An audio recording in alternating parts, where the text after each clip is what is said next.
So this was Jaedon taking black and Mikito taking white. Yeah, at the beginning of the match, Jaedon asked for Fisher time, and I don't really play Fisher, so I wasn't comfortable. Okay. So I just wanted the regular Omi time, but I think it really messed him up. I don't know. He didn't play like he usually does. So I think that Jaedon probably just made a mistake here. So there are variations in which this move is okay, but it's always after black has already played this move here. So we can take it apart, right, and look at it. So you might have you've definitely seen this variation before. I'm not showing anything new.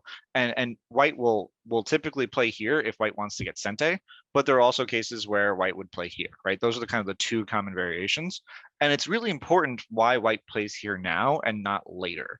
Because if white plays here later, after black has already gotten the stone, if white tries to get that position here, now black can play up, and this group in the corner is in no danger of dying. But if you play it now, you'll see what happens in the game, where this black group really comes under some pretty bad pressure, because it now needs to spend a move over here to live.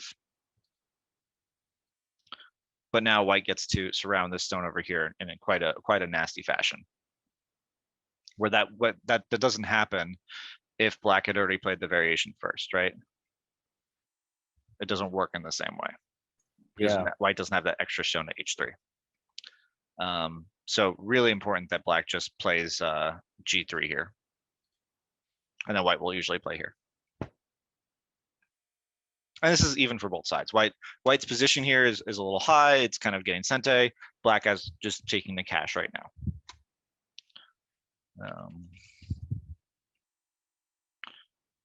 You can cut here, or excuse me, Hane. White will play. White can't cut. Sorry, black can't cut because then you just surround on the outside.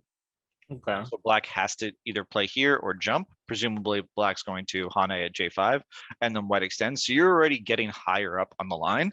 And the nice thing about this is black's eventually going to need to come back and protect here, which means that eventually you'll come back and get this b3 stone. And now this group is locally dead. Wow. Yeah. Or maybe not locally dead. Maybe it has a little bit of life in it, but it's alive, but it's not great. It's not happy. Yeah, I wasn't used to somebody double Haneing here.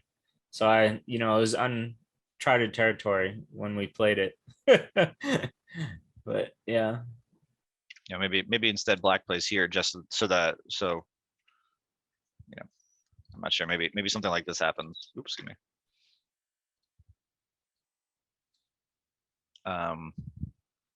Either way, it should be a really nice outside influence for white, and the territory that black makes in the corner is just not going to be worth it. I think you're giving black a little bit more attacking here than necessary, but I think it's still going to be a great result for white. I will say there is still a cut here. I guess not. I'm sorry. Maybe there's I read that cut because if I left with the 3 stones, if you left with 3, yeah. So let's see. So black Tanukian is just black has too many problems here, right? It has this 4 stones here, it has these 5 or 6 stones here. Black Tanukian, I mean, white just plays here, the game's over. It doesn't matter if white gets this move here. Like there's not white's lost this entire side in exchange for 15 points. I think if I were to play this in a game and I was to be black, I would resign. I mean, there's nothing left, right? You have a completely unassailable white position over here that's worth 40 points maybe, with an extra thing to attack over here. So black's move at what is it, q6 is completely unreasonable.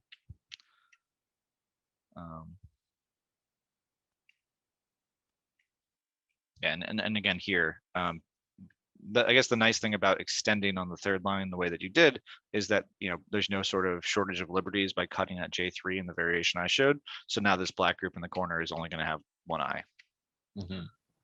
And so again, you have a phenomenal position. Black stones here are doing almost nothing. There's no weak groups on the board for white. There's no real territory mapped out for black. So this is really white's game to lose. This is the unimportant stone, this D7 stone, much more important to connect over here, because this is actually going to be able to map out some amount of influence for black. You know, if this is the variation, who cares about this one stone, right? But if you protect in the game, and now you have this extra, now you have these 3 stones which are not really strong, and you have to worry about this one stone on the outside, and white only has this one weak stone to worry about in this whole fight. Again, this is gonna be a great result for white.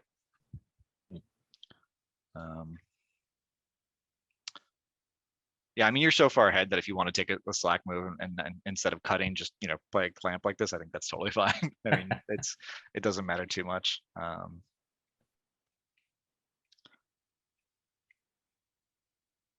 Yeah, I mean, this really just ended up being an impossible game for black.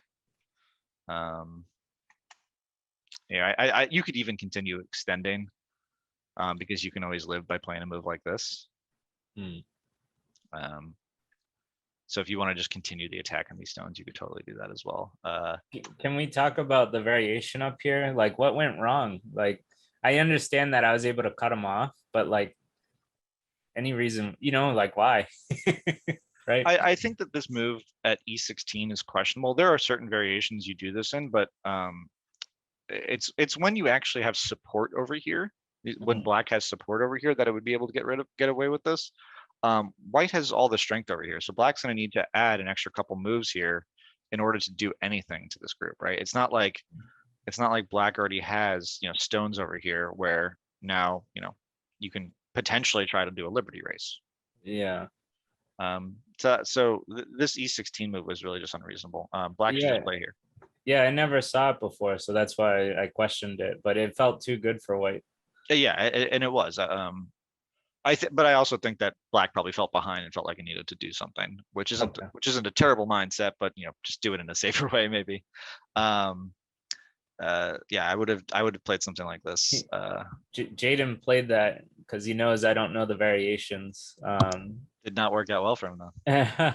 So if we went back and he played F18, he knows that he wanted to make the game complicated. And so I just played G17, even though I know that's the inefficient move.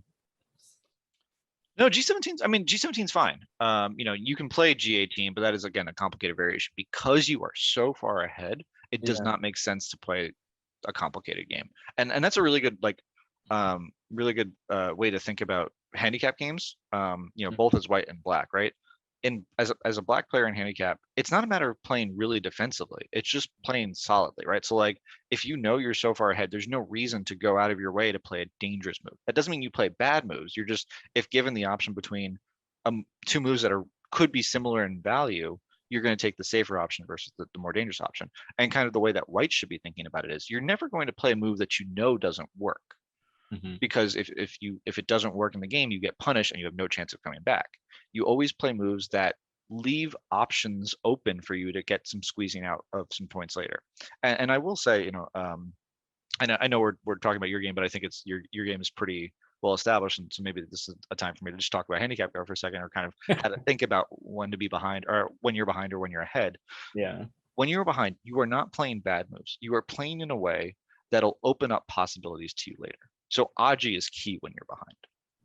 And so if your opponent is continually making slightly slack moves in an effort to not combat you because they're so far ahead, you should be coming out of each fight just with slightly more. And the idea being that you can slowly catch up over time. And if you're playing a high handicap game, your goal should not be to kill something. Your goal should just be to get a better result at every instance. And similar to being behind in an even game. Being behind in an even game and playing handicap is exactly the same. So we'll do a few more moves because I don't want to shortchange you on the review, but I think it's going to be hard pressed for you to lose at this point.